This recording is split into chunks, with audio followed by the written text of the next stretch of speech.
que vous ressentez est une émotion spirituelle. Ce que vous ressentez, ce n'est pas la chair et le sang qui vous le transmet, c'est votre esprit. Parce que l'Esprit de Dieu est ici. Il faut faire différence entre émotion et émotion. Il y a les émotions de la chair. Il y a les émotions terrestres. Et béni soit Dieu pour cela. Mais ce n'est pas cela qui nous conduit au ciel. Cela nous permet d'attendre le ciel.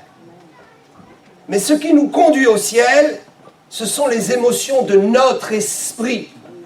C'est quand le Saint-Esprit touche notre esprit et que les émotions sont différentes.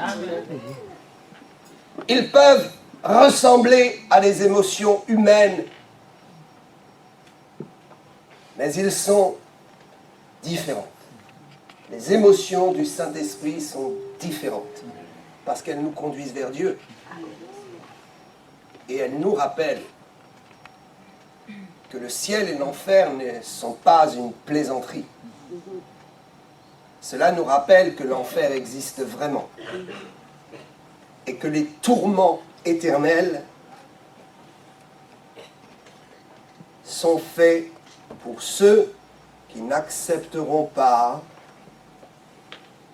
de recevoir Jésus-Christ comme leur sauveur, qui n'accepteront pas d'obéir à la loi de Dieu, qui n'accepteront pas de s'humilier devant le Seigneur. C'est une réalité. Cette réalité est si évidente que Dieu nous a laissé une part de l'enfer sur terre. Pourquoi croyez-vous qu'il y ait des souffrances, des douleurs, des tempêtes, des maladies? Dieu a permis cela et le permet encore pour vous rappeler, me rappeler que l'enfer existe. Pour me rappeler que les souffrances ne sont pas un mythe. Il y a des gens qui ne croient pas en l'enfer, mais ils croient bien dans les souffrances de cette terre. Comment appelez-vous cela? Si les souffrances de cette terre ne sont pas déjà un enfer, expliquez-moi ce que c'est.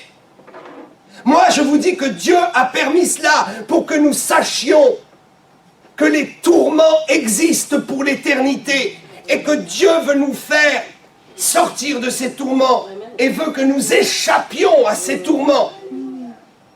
La preuve, c'est que si vous donnez votre vie à Jésus, sur cette terre déjà, vous allez éviter beaucoup de tourments et vous allez échapper à des tourments. Si Jésus-Christ, dans la vie d'un homme sur cette terre, lui permet d'éviter des tourments, à combien plus forte raison, ce même Jésus lui permettra d'éviter les tourments éternels.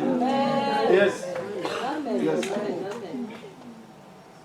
Je voudrais vous lire un texte de Jean, chapitre 3, verset 13 à 15. Jean chapitre 3, verset 13 à 15. Et je suis dans la fierté, la joie de pouvoir prêcher la croix. Parce qu'aujourd'hui, nous voyons Dieu élever un ministère d'évangéliste en la personne de Florence. La Bible nous dit dans Éphésiens chapitre 4, verset 11, que Dieu a donné. Peut-être toi, tu n'as jamais rien donné à Dieu. Mais sache que Dieu t'a déjà donné avant même que tu ne penses à lui donner quoi que ce soit. Dieu t'a donné la vie. Et il t'a surtout donné une existence qui ne finira jamais. Les souffrances de cette terre ne sont que passagères. Et même un clignement de sourcils ne pourrait déterminer le temps passé sur terre par rapport à l'éternité qui nous attend. C'est ainsi que l'apôtre Paul dira: les souffrances de ce monde ne sont que des souffrances passagères. Elles ne peuvent pas être comparées, ces souffrances, à la gloire à venir. Propulsons-nous par ces souffrances pour atteindre le ciel et profitons de cette signature de la vérité dans nos vies. Chaque souffrance est une signature de la vérité pour te montrer que la vérité, c'est que nous sommes pécheurs, que le monde a été détruit par la folie de l'homme et que la seule façon d'y échapper est la folie de la croix. Dieu oppose à la folie de l'homme la folie de la croix. Dieu a voulu démontrer qu'il pouvait annuler une folie par une autre folie. Amen. Paul dira la folie de la croix. Sais-tu pourquoi, mon ami? Parce que Dieu a voulu atteindre l'homme exactement là où il est tombé. Dieu aurait pu prendre un autre moyen. Il aurait pu dire faites des œuvres et je comptabiliserai ça et je vous pardonnerai vos péchés. Mais Dieu n'a pas fait cela. Dieu aurait pu envoyer un ange.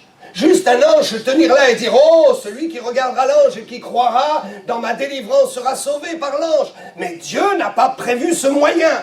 Dieu a dit il faut que je combatte la folie par la folie. Yes. Et si la croix te paraît une folie, réjouis-toi, parce que ta vie est une folie. Ta vie n'a pas de sens. Se lever le matin, vivre et profiter, comme le dit l'Ecclésiaste. Profite, vis, jouis de ta vie. Mais la finalité, c'est quoi? Le séjour des morts. C'est en ce sens que je dis que la vie est devenue une folie dans le jardin d'Éden.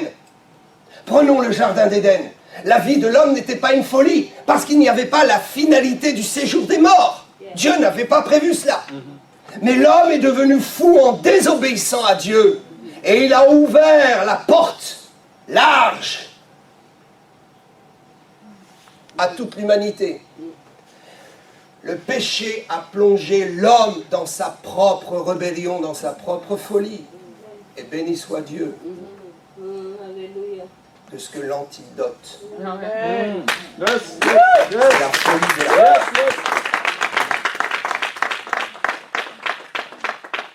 Ne pensez-vous pas que la Bible soit intelligente et sage? Regardez. Nous guérissons des maladies par des venins. Oh! Ils attrapent les scorpions, les serpents venimeux. Ils récupèrent le venin et ils en font un antidote qui te guérit, qui te protège. Le mal par le mal. Dieu a vaincu le mal de ta vie et de ma vie par la puissance du mal qui est entré dans le corps de Jésus et qui l'a amené à être crucifié dans des douleurs que toi et moi nous ne pouvons même pas soupçonner. La Bible dit, il faut que je lise le verset. Personne n'est monté au ciel si ce n'est celui qui en est descendu. Tu penses que tu peux monter au ciel?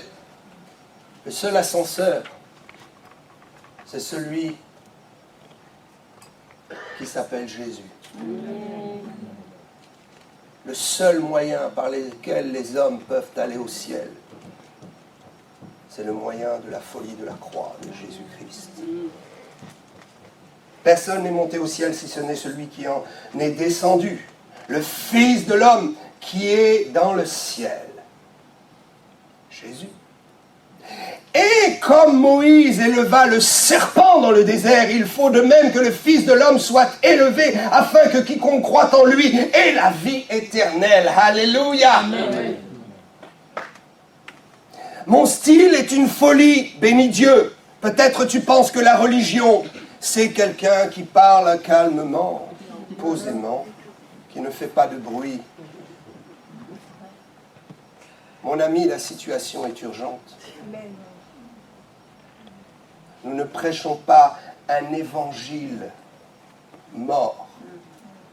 Nous ne prêchons pas une religion. Nous prêchons la vérité. Et la vérité se défend avec des arguments. Je crois dans la puissance du Saint-Esprit qui anime mon message afin de te convaincre. Je veux te dire que c'est très grave. C'est très grave. Si tu n'as pas reçu Jésus dans ta vie, tu auras un grand problème quand tu vas traverser la vallée de l'ombre de la mort. Et si tu n'as pas suivi ce même Jésus dans ta vie, tu auras un grand problème parce que tu devras rendre des comptes. Et tu auras du mal à expliquer comment tu as géré ta vie avec un Jésus que tu crois, auquel tu crois, mais auquel tu n'as jamais vraiment obéi. Je suis content que mes enfants croient en moi, mais je préfère qu'ils m'obéissent. Il y a des tas d'enfants qui ont renié leurs parents et qui sont dans le monde, et vous leur dites, tu as des parents? Bien sûr, j'ai un père. Je ne le renie pas, j'y crois, il existe. Il m'a donné la vie. Mais est-ce que tu as un contact avec lui? Non, je suis fâché. Tu crois en Dieu, c'est bien. La Bible dit, Jacques dira, l'apôtre Jacques dira, tu crois en Dieu, c'est bien. Sais-tu que les démons y croient aussi? Qu'as-tu de supérieur du fait de croire? Dieu ne te demande pas juste de croire, il te demande de recevoir. C'est totalement différent. Il te demande de recevoir le salut, de recevoir Dieu dans ta vie et de lui obéir. Curieux! Ça, c'est vraiment curieux et étrange. Dieu dit que comme Moïse éleva le serpent, il faut que l'homme soit, le Fils de l'homme soit élevé. Mais moi, quand je regarde la croix, je ne vois pas une élévation, je vois un abaissement. Ce qui, dans notre pensée, est élévation, est abaissement pour Dieu, et ce qui est abaissement est élévation. Peut-être tu crois que tu réussis ta vie et que tu es en train d'être élevé, mais en t'élevant, tu es en fait en train de construire ta propre tombe. L'humilité précède la gloire. Amen. Et tout ce que Dieu veut que nous fassions, c'est de le faire dans l'humilité, dans la reconnaissance de sa parole et de son sacrifice. Il faut de l'humilité pour accepter que Jésus soit mort pour moi. Il faut de l'humilité pour accepter qu'il dirige ma vie. Il faut de l'humilité pour croire que la Bible est la vérité. Il faut de l'humilité pour donner toute la place à la Bible dans les choix de ma vie. Celui qui acceptera le sacrifice sera considéré comme étant élevé pour Dieu. Accepte de faire des sacrifices. La Bible, la foi chrétienne, est une religion de sacrifice. Non pas le sacrifice des autres. Ça, c'est le diable. Le diable dit dans certaines religions, va te sacrifier en tuant les autres et tu seras élevé au ciel. Mais Dieu nous dit tout le contraire. Il dit, sacrifie-toi toi-même pour que les autres vivent. Yes. Le sacrifice ne consiste pas à se tuer en tuant les autres. Le sacrifice consiste à se priver soi-même, à souffrir soi-même, à se donner soi-même pour que de notre don et de notre sacrifice sorte une bénédiction pour les autres, sorte la vie. Jésus a donné sa vie pour que toi et moi, nous vivions. Amen. Vous connaissez sûrement cela. Des religions d'extrême qui envahissent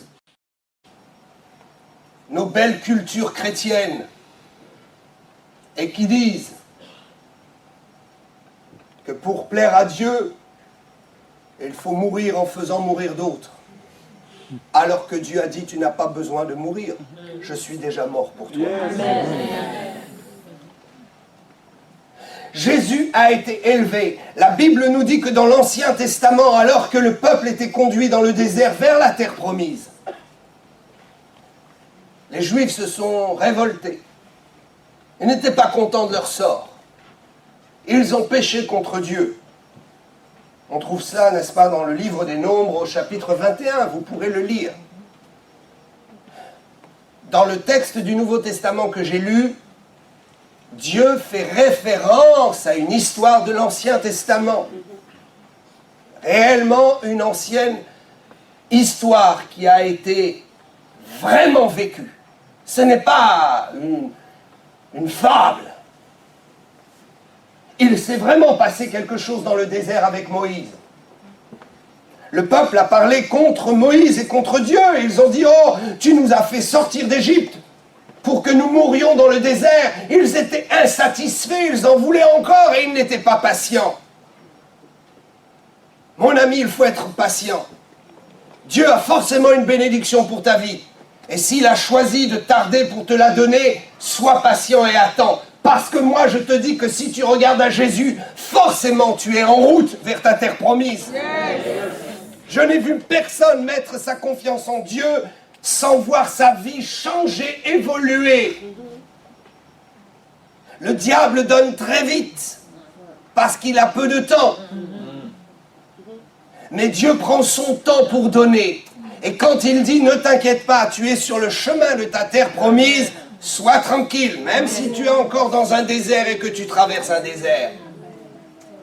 Avant d'être élevé, Dieu veut te montrer un peu la poussière de la terre et veut t'apprendre à avoir confiance en lui dans ce désert. Le peuple marchait vers la terre promise, il n'était pas encore en terre promise, mais pour Dieu c'était fait. Il devait juste traverser un peu de désert, un peu d'épreuve. Il devait juste apprendre une chose, la foi. Mon ami, tu as traversé du désert. C'est une occasion merveilleuse que Dieu te donne d'obtenir la foi. La foi ne peut pas s'acheter. Tu peux donner des millions de dollars. Je ne pourrais pas te donner la foi. La foi s'obtient par le sacrifice de nos vies, par l'acceptation de la traversée de certains déserts dans lesquels il n'y a rien. Sais-tu pourquoi le désert? Le désert parce qu'il n'y a rien. Et quand il n'y a plus rien, il n'y a qu'une seule chose, la foi et le regard vers Dieu. Amen. Alléluia. Amen. Si tu as su tourner tes regards vers Dieu dans la traversée du désert, quand tu seras dans ton Canaan, dans ta terre promise, alors la foi deviendra tellement évidente pour toi. Ils ont traversé, ils ont murmuré, imaginez, un peuple du Sud. Moi, je suis du Sud, alors je sais cela. On a un tempérament un peu fougueux. Et ils ont commencé à se plaindre. Moïse, on était en Égypte, esclaves, mais on avait de quoi manger, il y avait de l'activité, il y avait le théâtre, il y avait tout ça. Dans le désert, il n'y a plus rien, on en a assez. Et ils ont commencé à parler contre Dieu et contre Moïse. Alors Dieu s'est fâché et a envoyé contre les serpents.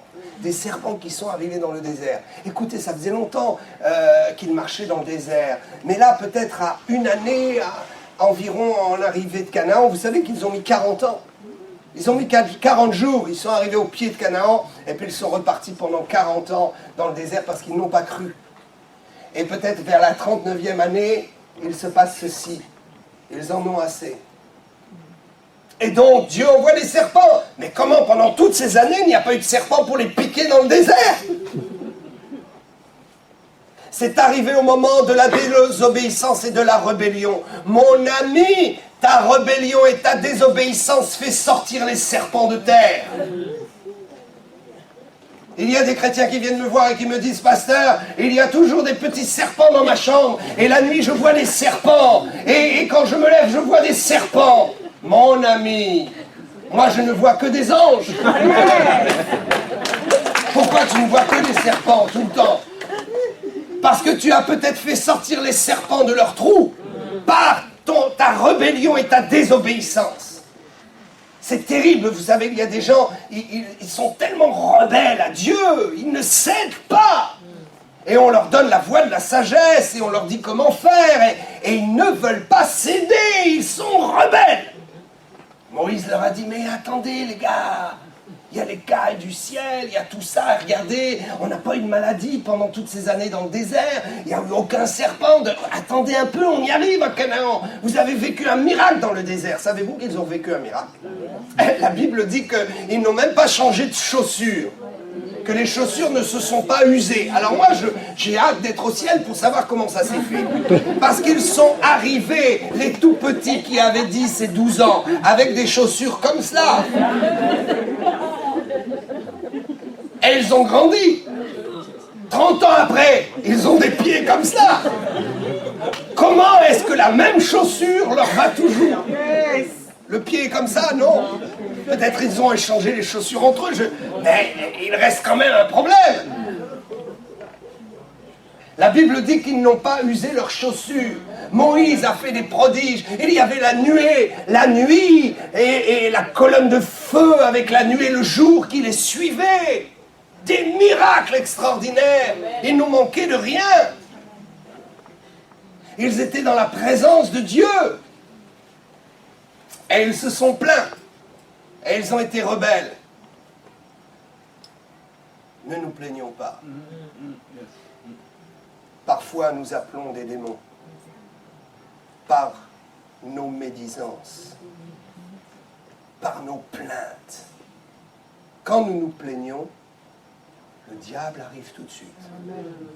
Hé, mon ami, tu n'es pas content? Je peux peut-être arranger ton affaire. Donc, ils se sont plaints. Et Dieu a laissé des serpents sortir. Et chacun de ces serpents avait une morsure mortelle. C'est ainsi qu'ils sont venus voir Moïse. Ils ont dit, on se repent là, ça va pas, c'est trop chaud l'histoire. Moi j'ai des chrétiens qui viennent me voir et qui me disent, ouais, écoute, c'est trop chaud là, ça fait des mois là que je suis plus régulier à l'église, que je ne lis plus ma Bible et que je fais du n'importe quoi dans ma vie. Ah, j'ai toujours Jésus. Vous savez, ce sont les gens qui disent, mais moi je viens pas à l'église, j'ai pas besoin, j'ai Jésus. Moi. Je prie Jésus à la maison. Et après, ils viennent vous dire qu'ils voient des serpents à la maison. Oh, my God.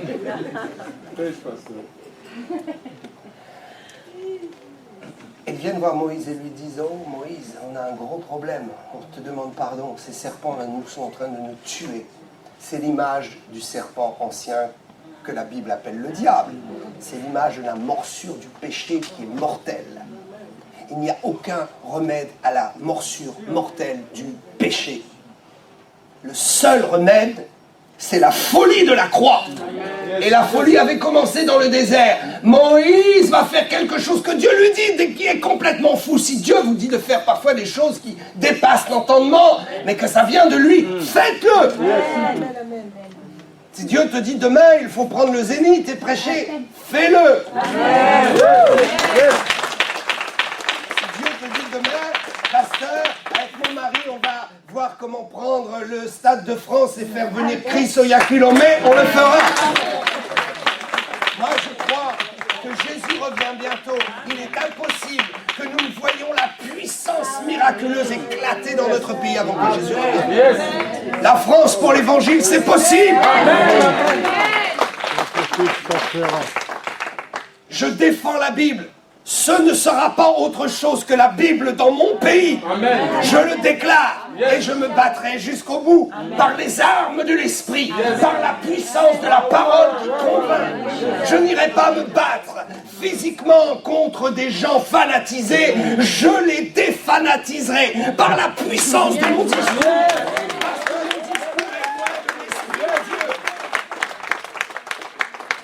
Préparez-vous, une révolution arrive. Une révolution dans le coton, dans la douceur, dans l'amour. Waouh! Vous n'avez jamais connu cela? Les amoureux connaissent cela. Le jeune est à la maison avec tous ces petits problèmes d'adolescent. Et d'un seul coup, il connaît une révolution d'amour.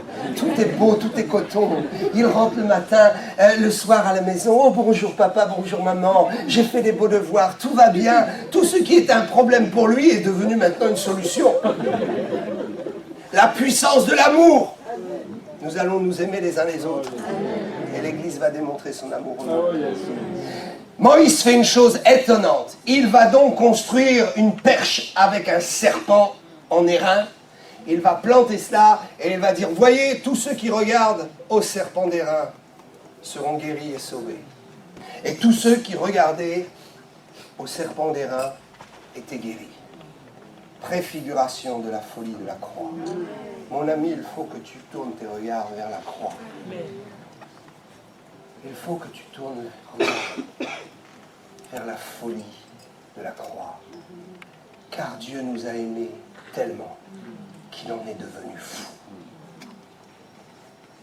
Est-ce que nous pouvons comprendre qu'on peut tomber fou d'amour,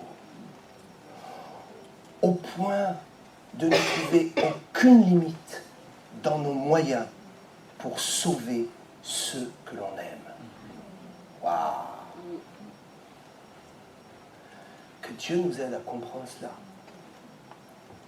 Recevez Jésus dans votre cœur. Je vous en supplie. Je veux vous vendre gratuitement cette idée. Je vous en supplie. Acceptez Jésus dans votre cœur. Priez-le.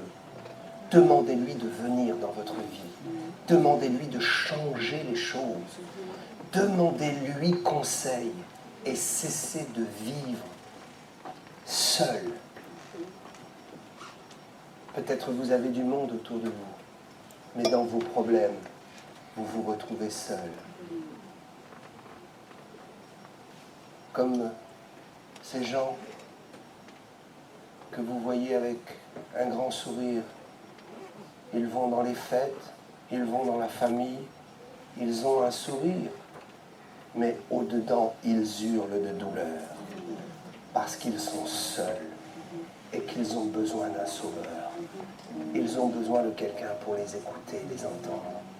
Ils ont besoin d'être délivrés du poids de leur souffrance cachée.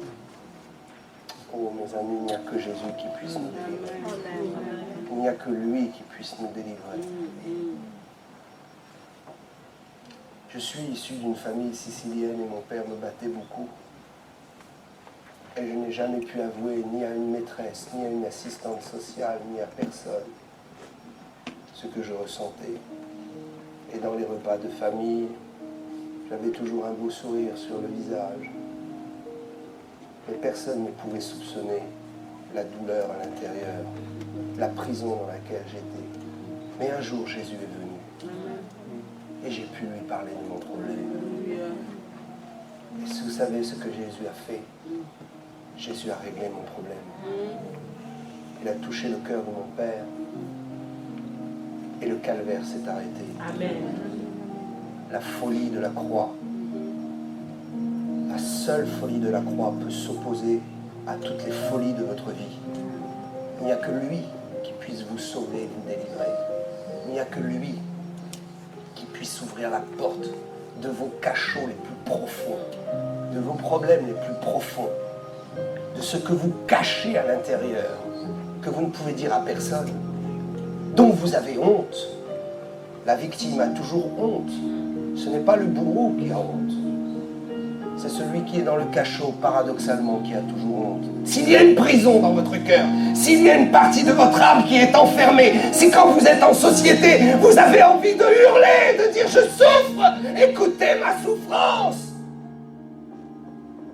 Si vous avez envie d'être libéré, criez à Jésus. Il vous libérera, il interviendra, comme il est intervenu pour moi, comme il est intervenu pour les millions de gens. N'attendez pas de vous passer une corde autour du cou. N'attendez pas de n'avoir comme seule issue pour régler le problème que de vous passer une corde autour du cou afin que l'on découvre que vous aviez un problème, mais vous ne serez plus là pour vous expliquer. Dieu vous veut, il veut la vie, il veut que vous viviez, il veut que vous soyez heureux. Il veut vous libérer par la puissance du sang de son Fils Jésus-Christ. Alléluia. Amen. Oh, merci Jésus. Je voulais vous partager ces choses. Parce que je suis un évangéliste. Parce que Dieu nous a tous appelés à porter le message de la croix. Amen. Et parce que nous ordonnons une évangéliste aujourd'hui. Florence, j'apporte le témoignage devant Dieu, devant les anges qui nous regardent, devant l'Église de Jésus-Christ. J'apporte ce témoignage que tu as été loyal et fidèle. J'apporte le témoignage que tout au long de ces années de formation, tu as su persévérer et tu n'as jamais abandonné l'évangile de Jésus-Christ. J'apporte surtout le témoignage que Dieu t'a appelé et t'a oint pour un service particulier. J'apporte le témoignage qu'au ciel, tu seras accueillie comme une servante de Dieu, une évangéliste. J'apporte le témoignage que des milliers d'âmes viendront louer ton nom parce que tu leur auras apporté l'évangile de Jésus et ils auront échappé à l'enfer. Une des armes les plus puissantes de l'Église, c'est toi. L'arme la plus puissante de l'Église, c'est l'évangélisation. L'évangélisation par l'amour, la paix, par les armes de l'esprit. Mais pour qu'il y ait évangélisation, il faut qu'il y ait des évangélistes. Pour qu'il y ait des églises, il faut qu'il y ait des pasteurs. Et il faut que ces pasteurs soient appelés oints. Et pour que des évangélistes portent le message de l'évangile, il faut qu'ils soient appelés et oints. J'apporte ce témoignage que Dieu t'a vraiment appelé à l'un des 5 ministères d'Éphésiens 4, 11, au ministère d'évangéliste. Crois en toi. Crois dans ce que Dieu t'a donné et continue ta course. Je prie que tu me surprennes. Je prie que tu me surprennes et que je puisse m'asseoir dans des campagnes d'évangélisation en France où je te vois ramasser des centaines d'âmes pour le Seigneur. Alléluia.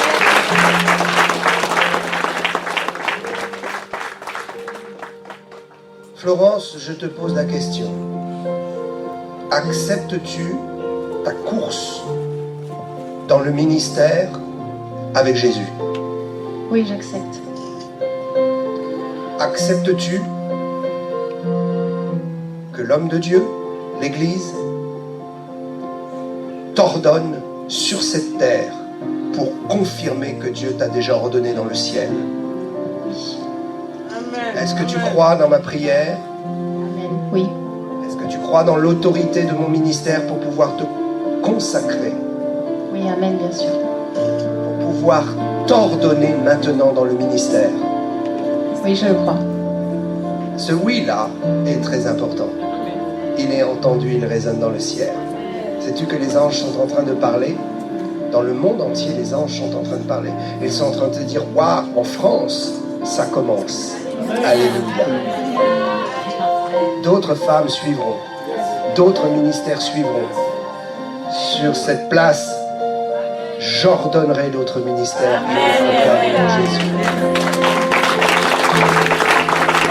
Est-ce que tu acceptes de rester attaché à l'église locale? Oui, j'accepte. Est-ce que tu acceptes de te soumettre à l'autorité pastorale dans le corps universel de Christ? Oui, j'accepte. Est-ce que tu acceptes de souffrir pour Christ, ce que tu devras souffrir pour gagner les âmes? Oui, j'accepte, j'ai déjà accepté.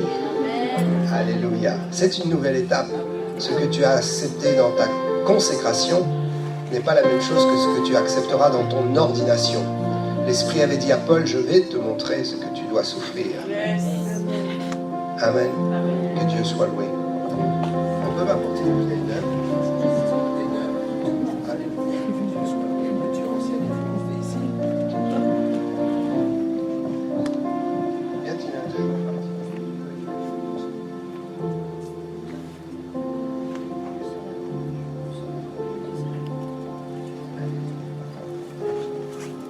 Florence, sur ta confession de foi, sur le témoignage de ta vie, sur le témoignage que nous a donné le Saint-Esprit concernant ton appel.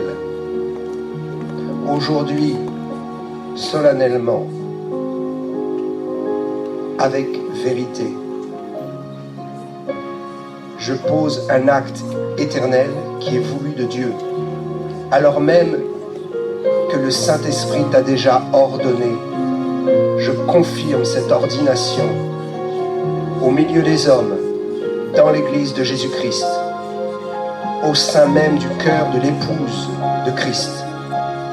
Florence, aujourd'hui, je te libère dans ton ministère. Je proclame ta bénédiction et ton ministère d'évangéliste.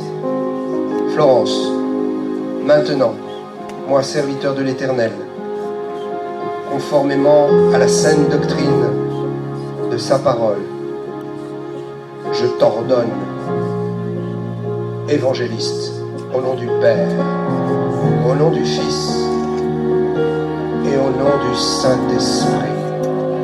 Que l'huile ne manque jamais sur ta tête, que tes vêtements soient toujours blancs et que la puissance de Dieu t'accompagne. Au nom de Jésus-Christ de Nazareth, je te libère, ma fille. Va et fais l'œuvre d'une évangéliste puissamment dans ce pays de France, dans toute la francophonie et partout dans les milieux anglophones, partout en Afrique, partout en Asie, partout où le Seigneur t'enverra. Que l'onction de la parole repose sur toi. Que l'autorité de la parole repose sur toi. Va et sauve par multitude. L'Éternel a fixé un temps où il va mettre entre tes mains un filet qu'il a préparé pour toi. Depuis le jour de ta naissance, l'Éternel a préparé un filet qui ne peut se déchirer. Un filet puissant qu'il mettra bientôt entre tes mains pour pêcher par centaines les âmes dans la mer de ce monde. Sois patiente, dit l'Éternel. Persévère, car aujourd'hui je t'ai fait monter une marche des degrés supplémentaires. Je t'ai installé dans le lieu saint. Et je vais commencer à ouvrir la porte du lieu très saint, afin que tu entres et que tu sortes à volonté. Et je te promets que je vais bientôt mettre entre tes mains un filet que tu jetteras. Tu ne pêcheras plus à la ligne, mais tu les ramasseras par dizaines, par centaines. Ce jour-là, tu le sauras, car je te parlerai en pleine nuit. Ainsi dit l'Éternel, je viendrai te voir en pleine nuit, et je te confirmerai le jour où je mettrai entre tes mains cette autorité et ce filet. Sois attentive à mon esprit, car désormais, c'est le Saint-Esprit qui t'enseigne. Ce que tu as reçu des hommes est peu de choses comparé à ce que l'Esprit va t'enseigner. Sois fidèle et n'oublie jamais, l'humilité précède la gloire.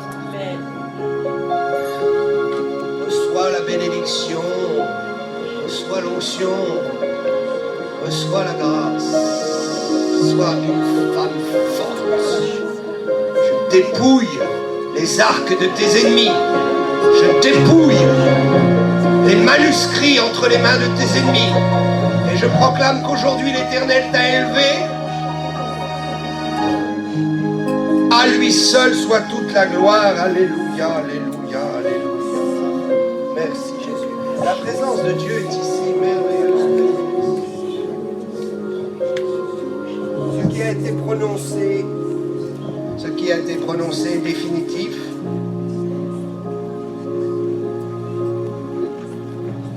C'est marqué pour l'éternité. Nous te bénissons, Florence. Tu es pour nous un témoignage. Et tu as ouvert la porte.